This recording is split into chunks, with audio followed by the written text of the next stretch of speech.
বেলুয়াচর এলাকায় অভিযান চালিয়ে মঙ্গলবার সকাল ৮টা থেকে বিকেল ৪টা পর্যন্ত সরকারি জমিতে গড়ে ওঠা পাঁচকানি জমিতে দুটি প্লটে ৮ লক্ষ গাঁজা চারাগাছ ধ্বংস করল কলমচড়া থানা পুলিশ। জানা যায়, গোপন খবরের ভিত্তিতে কলমচড়া থানার অন্তর্গত বেলুয়াচর এলাকায় অভিযান চালিয়ে সরকারি জমিতে গড়ে ওঠা পাঁচকানি জমিতে দুটি প্লটে ৮ লক্ষ গাঁজা চারাগাছ ধ্বংস করল কলমচড়া থানার পুলিশ। জানা যায়, ইতিমধ্যে গাঁজা কারবারিরা সরকারি জমি দখল করে তার মধ্যে গাঁজা চারা রোপণ করেছেন।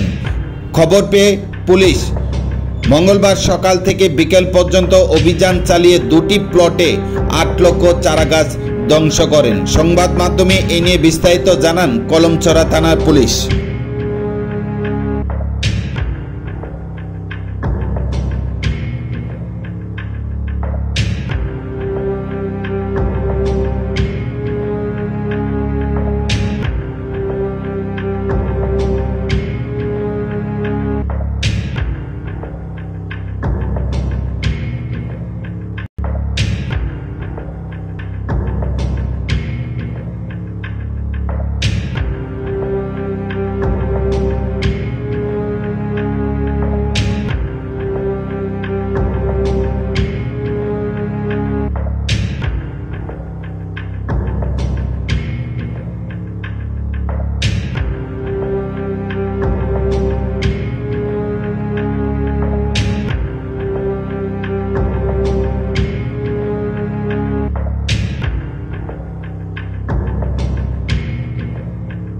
এটা এখন আমরা যে অভিযানটা করেছি সেটা ভেলুয়ারচর, সেটা একটা বিগ ফিল্ডের থেকে কিছুটা পিছনে ফরেস্ট ল্যান্ডের মধ্যে।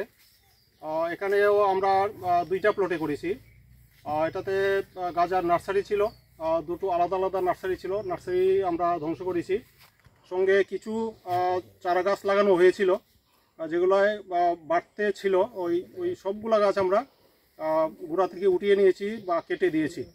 তো আনুমানিক কত হতে পারে? এখানে অনুমান ৮ লক্ষ চারা গাছ এবং যেগুলো লাগানো হয়েছিল সব মিলিয়ে ৮ লক্ষ হবে অনুমান। আর এটার অন্তত ৪ থেকে ৫ কানি জমিতে সেটা ছড়ানো ছিল, বিভিন্ন জায়গায় লাগানো ছিল। এগুলো কি স্যার ফরেস্ট ল্যান্ড? এটা ফরেস্ট ল্যান্ড।